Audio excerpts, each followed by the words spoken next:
পাচার মামলায় অনুব্রত মণ্ডল তিহারে যাওয়ার পর কার্যত তার ছবিও মুছে গিয়েছিল তৃণমূলের ব্যানার পোস্টার থেকে।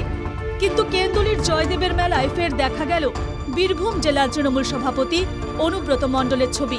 মেলার প্রবেশ পথে তৈরি তোরণগুলিতে মমতা অভিষেক বন্দ্যোপাধ্যায়ের সঙ্গে রয়েছে অনুব্রতর ছবি। জেলবন্দি অনুব্রতর ছবি নিয়ে চলছে রাজনৈতিক চাপানুতার। পোস্টার তো যত ছিড়বে থাকবে না থাকবে, কিন্তু জেল থেকে কি বেরোবে? অনুব্রত মণ্ডল বীরভূমের বাঘ, সকল বাঘ এখন বিড়ালে পরিণত হয়ে গেছে। তিহারের ভিতরে ঘুরে বেড়াচ্ছে, লেজ না নিয়ে মিউ মিউ মিউ মিউ করে বেড়াচ্ছে সব জায়গায়। ওর ফেরার আর কোনো চান্স নেই।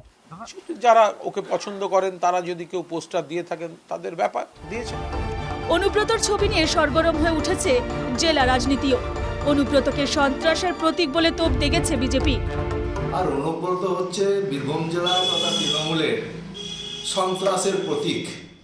এই জনমানসের সন্ত্রাসটা বজায় রাখার জন্য ওই অনুব্রত আবার ফিরে আসছে, আর এই বার্তা জনমানসে দেওয়ার জন্যই আর অনুব্রত ছবি রেখেছেন।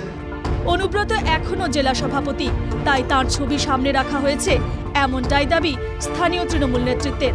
বাংলার মানুষ প্রত্যেকে বুঝে গেছে যে বিরোধী দল করা মানে ইডি সিবিআই খপ্পরে পড়তে হবে, সেটা আমরা জানি।